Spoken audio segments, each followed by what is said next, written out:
If they running their mouth, then they looking for trouble. Ran right up in the knowledge, now they back in the huddle. See, they know we can fight. New content every week. Me and Dr. Clyde keep on bringing the heat. Now they know they were driven, and they know we ain't quitting. Yoshi and Dr. Winner keep on bringing the energy. Unity, unity, unity. See, they know we ain't stopping, and they know they got problems, and they ran out of options. If you know got a problem, can't let it go unsolved. Bring back learning, Afrocentric history, we see tomorrow. Karma's karma, I say what I say, I hear underwater. Till I see I fall off, then I bring y'all up on note. I'm back up on my Clyde winners, Clyde winners, Clyde winners, Clyde winners, Clyde winners, Clyde winners, Clyde winners, Clyde winners, Clyde winners, Clyde winners, Clyde winners, Clyde winners. Divine winters, Clyde winters, mind bender, Clyde winters. I'm Richard, ride with ya, master teacher, create masters, Clyde winters. Give respect to the elder, Clyde winters. I know that somebody out there looking for me. Yeah, I told you somebody out there looking for me. I think there's somebody out there looking for me. I think there's somebody out there looking for me.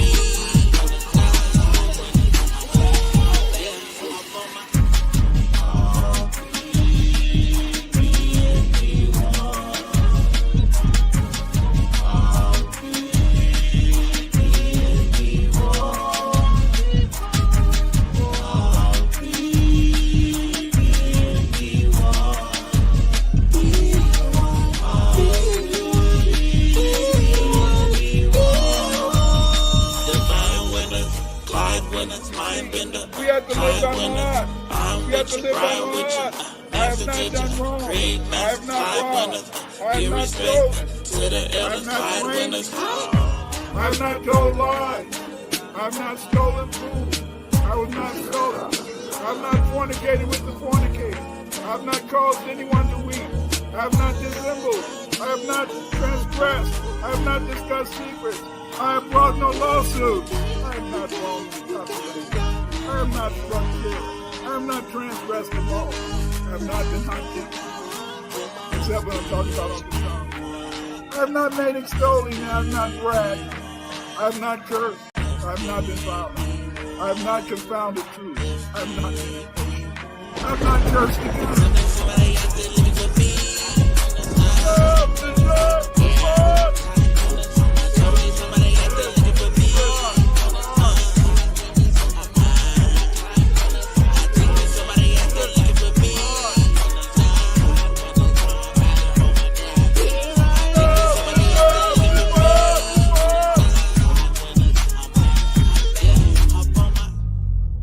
Dr. Winter's legacy is a testament to the power of knowledge and the unyielding spirit of exploration. His impact is felt worldwide, as he shares and enlightens at conferences, symposiums, and collaborative projects. His voice is a beacon in the academic world, challenging, inspiring, and always educating. His journey reminds us that the quest for knowledge is never-ending, and its impact is timeless.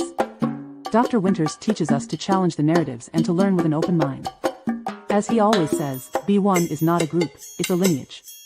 Let his story inspire everybody to pursue knowledge relentlessly and to always seek the truth. Now let us welcome in the grandfather of research, the Trill OG himself, the Honorable Dr. Clyde Winters.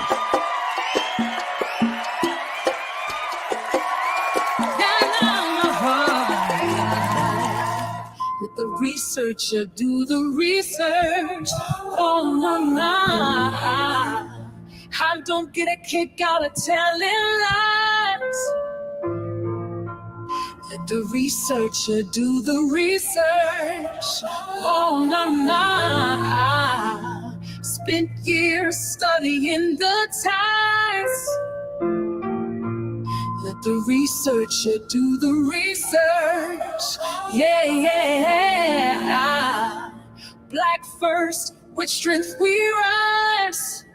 Yeah, let the researcher do the research. Yeah, yeah. Uniting truth and kill the lies. Let the researcher do the research. I learned to debunk my own craft. Respect is all that I had. Dr. Winters. I was sent here to finish my task, to become the greatest researcher, and that's who I am, Dr. Winters. Yeah. Na na na na na na na na na. Let the research gotta tell it lies. Let the researcher do the research. Yeah, yeah. I spent years studying the tides. Let the researcher do the research. Yeah, yeah. Black first, with strength we rise. Let the researcher do the research. Yeah, yeah. Unite in truth and kill the lies. Be one, be one, be one. Be one to win this fight. We have to always we must remain unite. black Stand up first. for the righteous and let your skin shine bright. Be one, be one, be one, be one. Lessons whispered at night.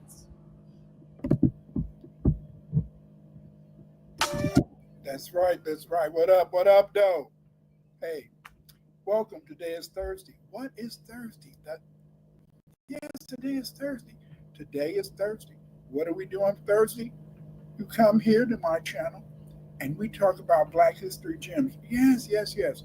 We're here to talk about Black History Gems. You know. And this is very important. How you doing, Karen? Happy May. Yes, Karen, what up, though? You know, it's very important in a sense that we really celebrate our heritage. We celebrate who we are. And we're in a very great time in the history of the United States, because the fact is that finally foundational Black Americans, yes, foundational Black Americans, you, me, us, have began to delineate. And we began to delineate because, see, we are, in a sense, FBA, foundational Black Americans. We are the result of an ethnogenesis through the mating of Black Europeans, Aboriginals, and Black Europeans came the FBA. Yes, yes, yes. Foundational Black Americans, the Superman of today. Yes. I know that some people may be mad, and even you may say, how the hell can this brother have the nerve to say that FBAs are the Supermen of the day? We are. We are the Supermen of the day. And the reason that I know that we're the Superman of the day is that everybody's trying to emulate us. Everybody's trying to copy of our style. Everybody want to speak our lingo. Everybody want to be us, even though they hate us. Yes, yes. Even though they hate us, they want to be us. They want to be just like us. They want to be just like foundational Black Americans. Because the fact, in a sense, is that we are the trendsetters. We are the people who make the world go round today. Yes, yes, yes. And you know, is it any wonder? You have to admit that we're the only Black people that have been in the same place for over 10,000 years. Yeah, 10,000 years.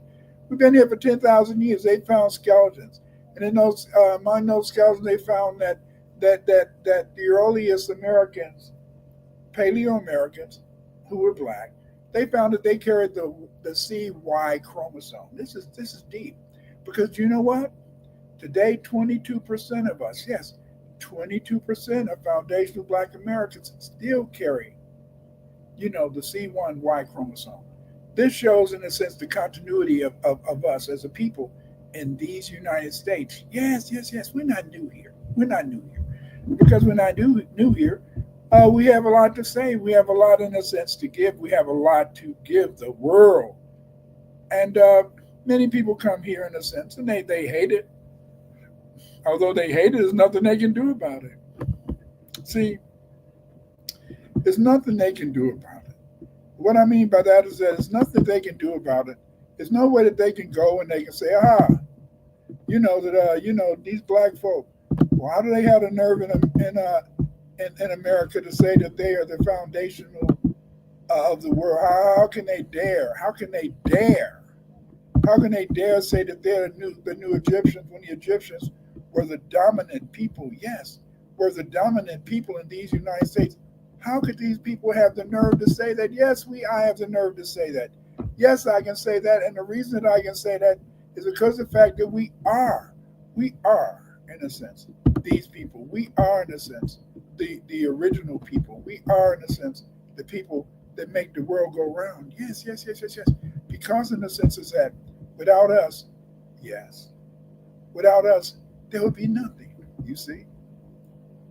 They need us. And the reason they need us is because they need us in a sense to be able to have a satisfactory world. See? Yes.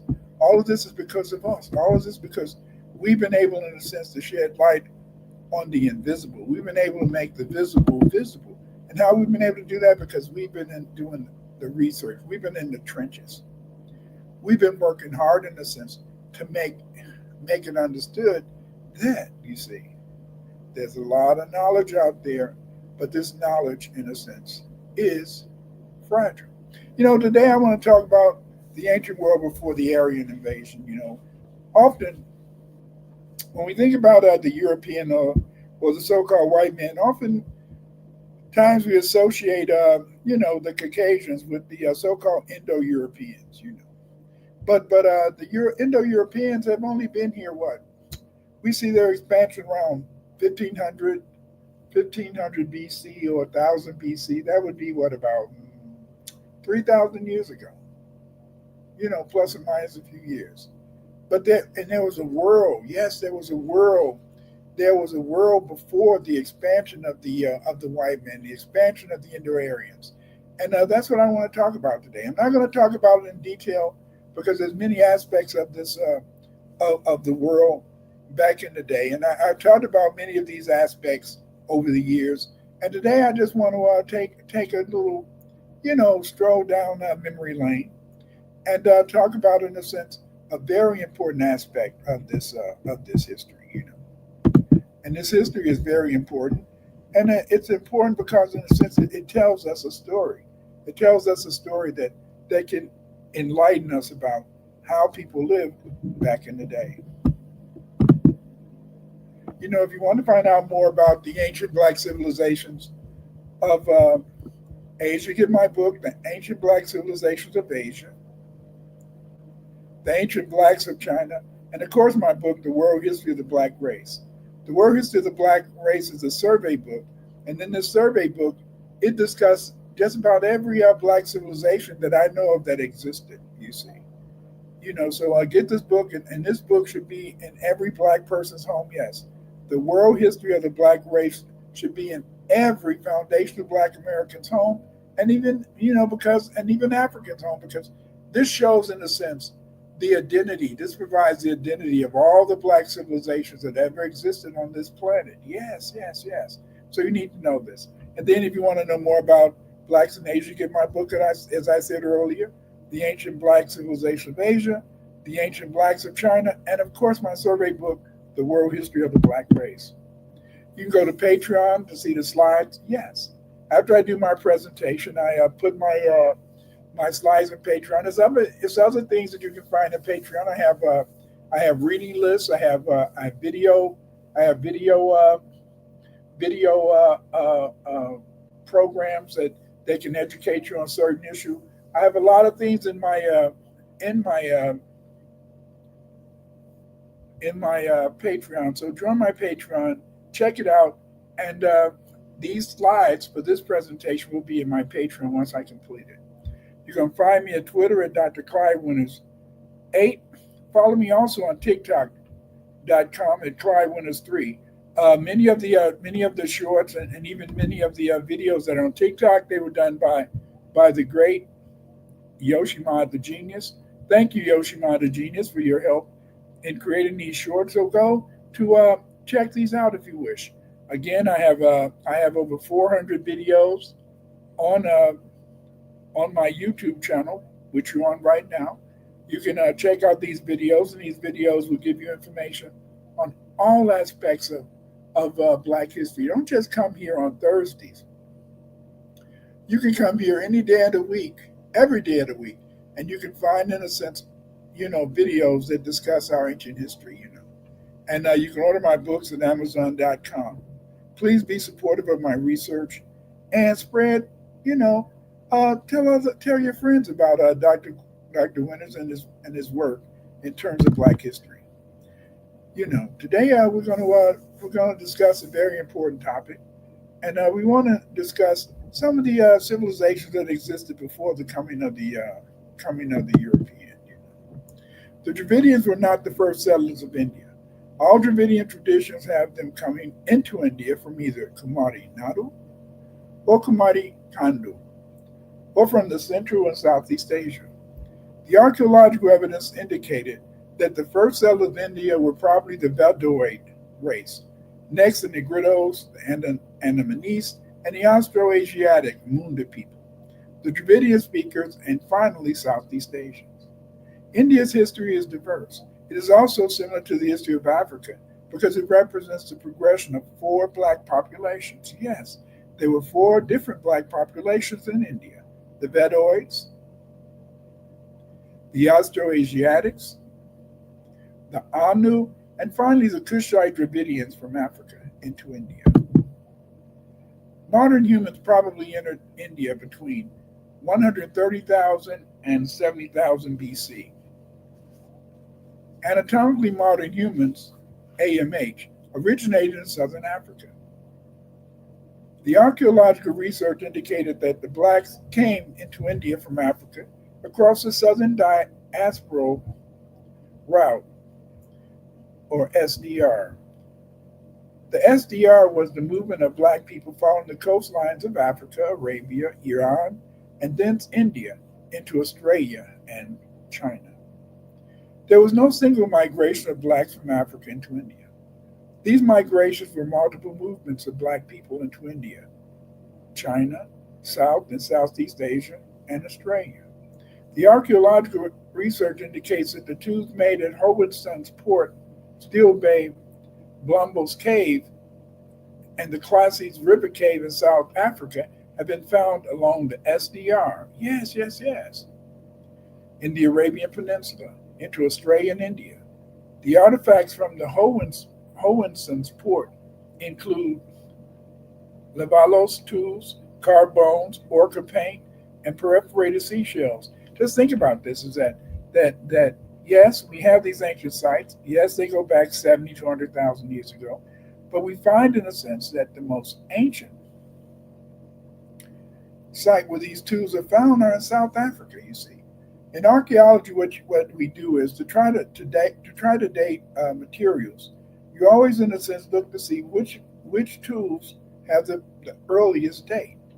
The place where the earliest tools are found that is dated indicates that is the probable place where that particular tool collection or culture was made. You see, and so it is quite interesting in a sense that many of the tools that we find in the early world 130,000 years ago were related to tools found so far away as South Africa, yet appear in many parts of Asia. Howinson's Port, named after a site near Grahamstown Town, South Africa, is part of the Middle Stone Age, or MSA. MSA is what we call the Middle Stone Age. The Middle Stone Age dates between 65,000 and 59,000 years ago. It was first identified in the 1920s by archaeologist A.J.H. Goodwin. It represents a unique technological and cultural period in human history. You can see some of the tools and artifacts associated with, in a sense, the Howinson's Port, culture.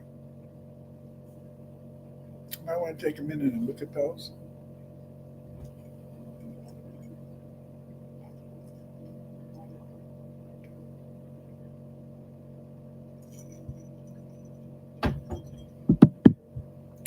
Howinson's Port distribution is found across southern Africa. The geographic key sites in Africa include Border Cave, Classes River mouth, the Sibudu Cave, the Dip Rock Shelter. All of these places show a broad culturally connected region. Yes, yes. This suggests a regional innovation and possibly long distance communication between these sites in southern Africa. And what makes it so good is, as I said earlier, this same toolkit originating in southern Africa, found throughout southern Africa, expanded from southern Africa across Africa into North Africa and later into Asia. Very interesting. The radiocarbon dating places Hohenstein's port between 65,000 and 59,000 years ago. It was preceded by an earlier MSA or Middle Stone Age industries, followed by a return to a more basic lithic technologies, Steel Bay and post-Hohenstein support phases. When they talk about lithic technology is just a term used that's used by archaeologists to identify various tools that were made from stone. Because the theory is that back in the day, since people didn't have machines, people used stones, to be able to make tools. They used stones in a sense to make tools, such as tools in a sense to be maybe arrow points or even mortars, where you could, in a sense, ground the grains and make them so that you can make them into flour and things like that. So this is just one of the earliest sites, and this is a site where we believe some of the earliest Homo sapiens sapiens appear. Homo sapiens sapien is the term that we use to apply to modern human beings.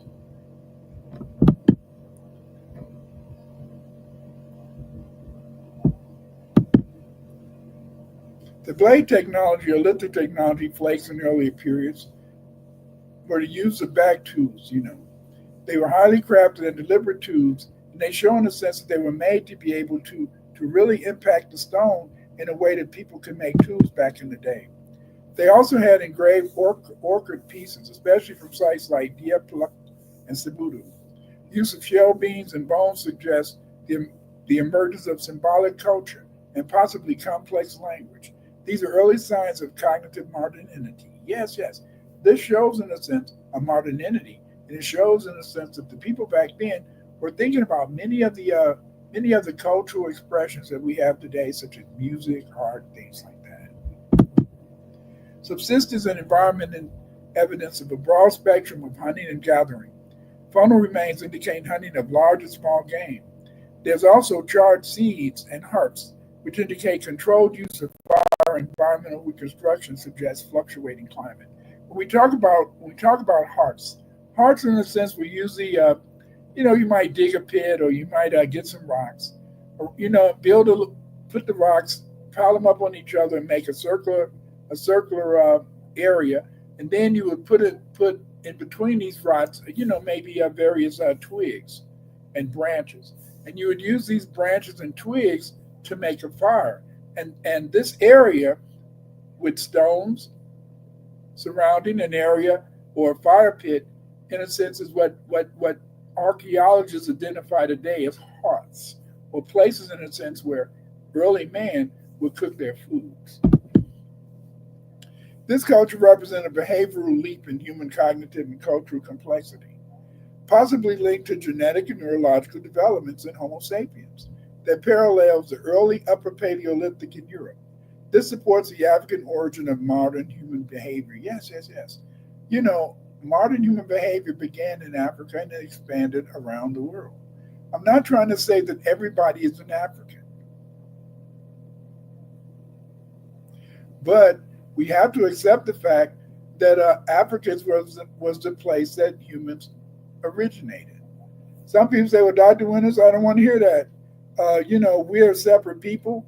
People in America originated in America. They admitted they originated on this continent and they didn't come from Africa. That may be true for some people, but what we know in a sense is that many of the tools that the people used over here in ancient America, the location where they have their earliest date or their date of origin, correspond to sites in Africa, not over here. And then in addition, even if we would want to say that man evolved over here in the Americas, we still had to take into account the Ice Age. Yes, it was thousands and thousands of years that much of North America was under ice. If there was ice everywhere, there was no way place that humans could live in such a hostile environment in North America. So that's why we can't really say that man originated in North America because of the ice ages and the changing weather patterns, and also earth changes as a result of floods, earthquakes, things like that. The major ancient habitation site in India where these artifacts are found is Jawalapura, which dates to 74,000 years ago. Horus Port tools have been found at the Nia Cave in Borneo, dating to 46,000 years ago, and Lake Munga in Australia, dating between 50 and 60,000 years ago. Just look at that. That these tools that were found in South Africa have also been found as far away as Borneo and Australia. This means not only in the middle of the Pacific Ocean, but also all the way to the mainland Asia. Archaeologists have assumed that the Toba super eruption of 74,000 years ago destroyed much of Indian civilization. These researchers believe volcanic ash from the eruption and possible ice age in India caused the humans there to become extinct. Yes. They may have become extinct, but they were replaced by other humans from other parts of the world. But this Toba volcano is supposed to have contributed much to the destruction of this Paleolithic early civilization, back in the day. Recent research makes it unclear if human population in India became extinct, not only because of the Jawalapuram artifacts, but also the tools from Daba in central India, which are dated to the youngest Toba, or 74,000 to 65,000 years ago. Here's a map of India where you can see the Thar Desert, the Daba region, and also the Jawalapuram.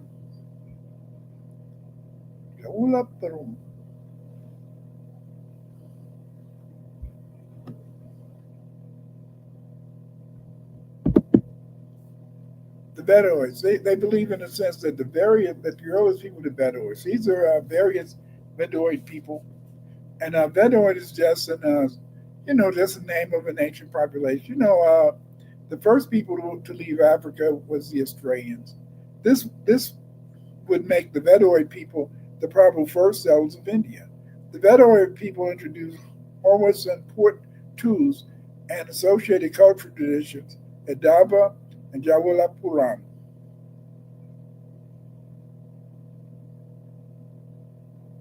Here we can see the Australian Aborigines, Pacific Islanders, and we can see the Bedouin people, and various Negritos.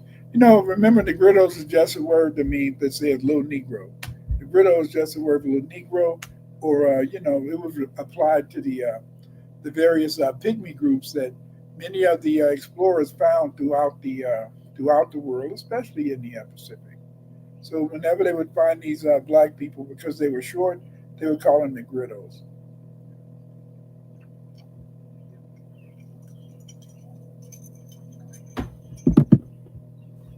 The next population in the Indian was probably Austroasiatic or Munda people.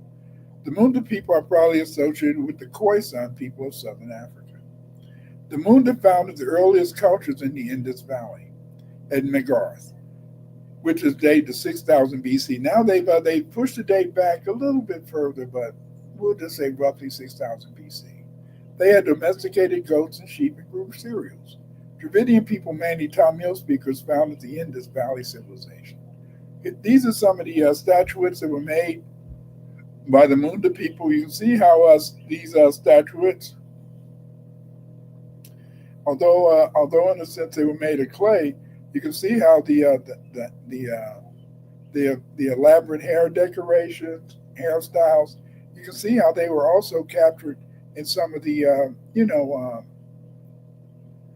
monuments from Cambodia.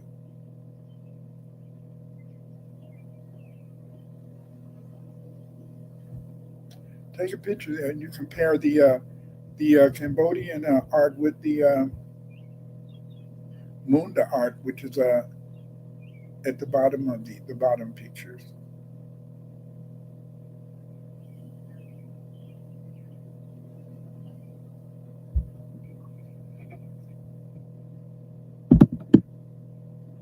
The Gundi were probably Munda speakers.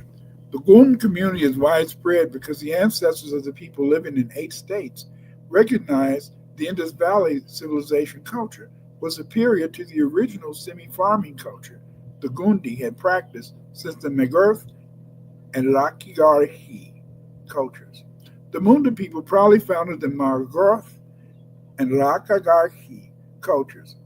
Magarth is a Neolithic site dating to 7,000 to 8,000 BC, and it lasted up until about 2000 BC. The site is located near the Bolan Pass on the Kachchi Plain of Baluchistan, Pakistan, to the west of the Indus River Valley. Here you can see some of the Agunda art. We see some from Magarth.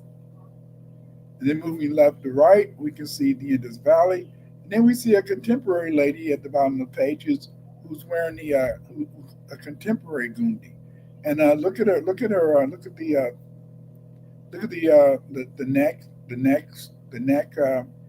necklace that she wears, compound necklace. Look at the wrap around her head. So you can see how the continuity between the Magarth Indus Valley and contemporary Gandhi people.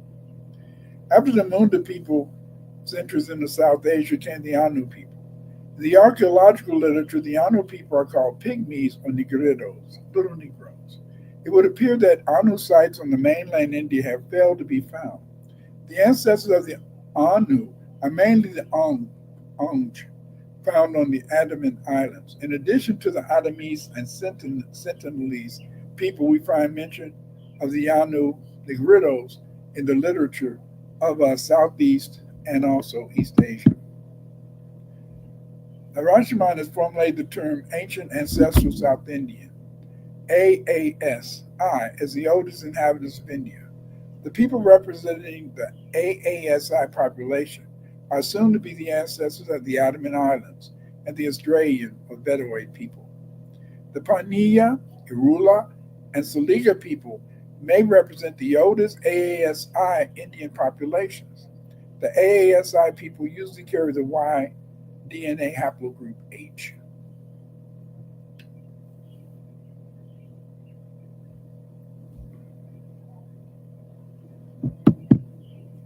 The melanated Dravido-African world. Yes, it was the melanated Dravidian world. Here we see Dravidians. These were the final people to occupy India. You can see that, often, when you see people from India over here, most of the time they're really light-skinned. And you wouldn't imagine, in a sense, that there's dark Indians. Yes, but there's many dark Indians. Many of these Indians are darker than us, and also many of these Dravidian-speaking Indians also have hair just as kinky as yours or mine, you see. So it's very important to understand that just because you see a lot of light-skinned Indians over here, these Indians have been curated. Many of these Indians come from North India, as opposed to the darker Indians that live in southern India. In conclusion, there are also similarities between the Dravidian and African regions. For example, both groups held a common interest in the cult of the serpent and believed in a supreme God who lived in a place of peace and tranquility. There are also affinities between the names of many gods, including Amun, Amma, and Murugan. Murugan, the Dravidian god of the mountains, parallels a common god in East Africa, worshipped by 25 ethnic groups. Yes, 25 ethnic groups in Africa worship Marungu, the god who resides in the mountains. In addition, among the Ali Tiravitar, the system of inheritance passes from the uncle to his nephews instead of to his sons. The Maru Magal Tayam is in Africa. And in both South India and the Western Sudan of Africa, the dead were buried in terracotta jars. Yes. There's a lot here. You have to understand in a sense is that that the population, yes, the African population, just to remain in one place. We like to assume in the sense that African people have always been a people who only stayed on the African continent.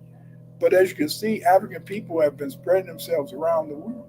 They just didn't stay in one place. And because of the fact they just didn't stay in one place, you find in a sense is that we left an imprint. We left a positive image. And that's what I want to talk to you about today. I want you to talk about, in a sense, that ancient world. I want to talk to you about that melanated world, to understand the Dravido-African world, a world in which most of the people are black, you see? Yes, yes, yes.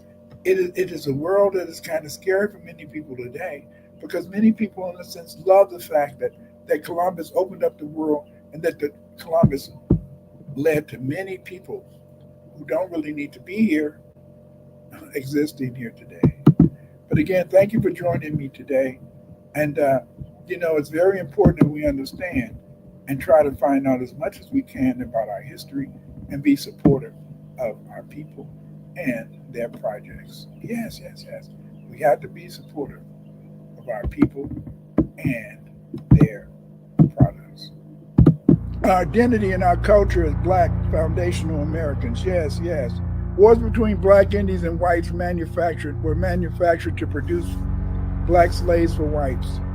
The English, the French, and the Dutch provided the Native Americans with guns, rum, and cheap goods to purchase Native American Indian slaves. Between 1670 and 1720, many Black Native Americans were enslaved. The Black Native Americans were sold into slavery throughout the 13 colonies, Mississippi Valley, Canada, and the British West Indies. The majority of Black Native Americans sold into slavery by whites and Indians. Slave traders were the Choctaw, the Yamasee, and other Carolina tribes. Yes, yes. Many of these tribes, like the Mandi, Mandinga, many of these tribes, we've lost their names. And their names have been lost to history because of the fact, in a sense, that when the European came, as he conquered these Black Indians, he just made them slaves. And so over time, in a sense, their nations disappeared. Over time, in a sense, their history wasn't recorded. Over time, they were even able to deny that Aboriginal Blacks even existed in America. They wanted to give our Aboriginal ancestors gifts. And the only problem with the gifts that they gave us was that often these blankets that they gave us carried smallpox. Yes, diseases. They also, in a sense, gave us another gift, rum, fire water. And this rum caused an addiction among us.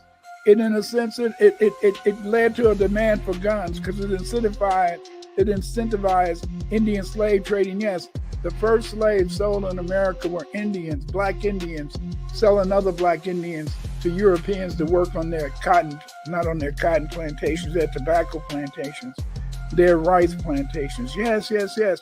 We sold each other over here, just like in Africa, because of the fact that we failed to understand that we are one, we are one, we are one.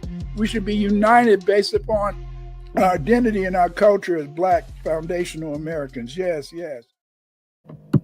Reparations, baby, reparations. We deserve reparations. We deserve reparations like yesterday, not just today.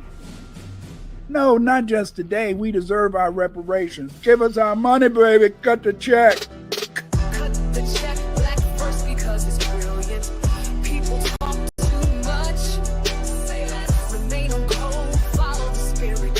When the going gets tough, it's time for resilience. Cut the check, Black first because it's brilliant. People talk too much. Say less, remain on cold, follow the spirit. When the going gets tough, it's time for.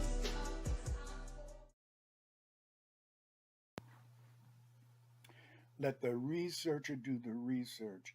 Yes, let the researcher do the research. Dr. Clyde Winters, let him do the research. We need more researchers like Dr. Clyde Winters. Yes, yes, yes. Let the researcher do the research. Yes, we don't understand that it takes people who want to do research to be able, in a sense, to tell us our history. Yes, many people have taken my course, the Afrocentric Researcher. You can take it too. All you got to do is join. But if you don't, in a sense, join, understand that it's through your hard work, through your persistence that you can become a researcher. Yes, yes, yes.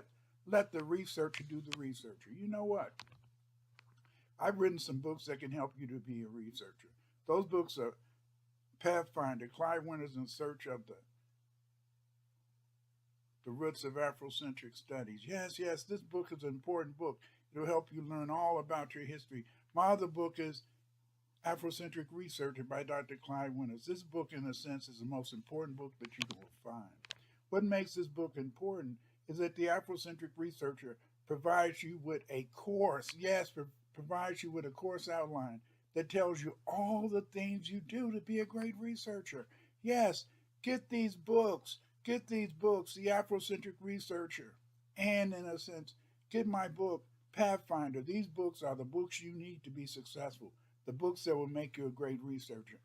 Get these books, but let the researcher do the research, but you can be the researcher too.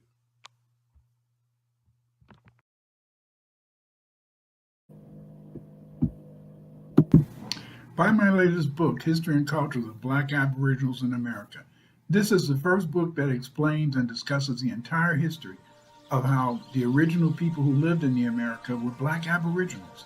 These Black Aboriginals lived in many different tribes. They built stone pyramids. They built great cities. They built underwater bridges that linked both sides of the Mississippi River. Buy this book, History and Culture of the Black Aboriginals. Find out how many of us, most of us, just about all of us, who are Blacks, native to America, have Aboriginal ancestors. Get this book. Learn about our history. Learn about your culture.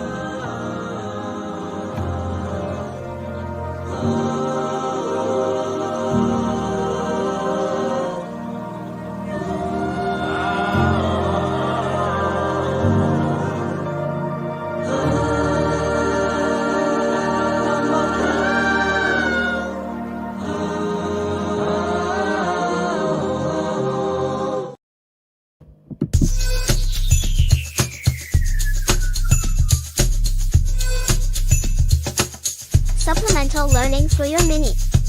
But you can learn too. Don't send your mini into the belly of the beast unarmed. Courses, practical math, language, the code, our story and more. An institution founded by us, dedicated to us and our fight for justice. Here you will learn ways to combat the system using the same information they are trying to keep away from you. Welcome to FBA Sunday School.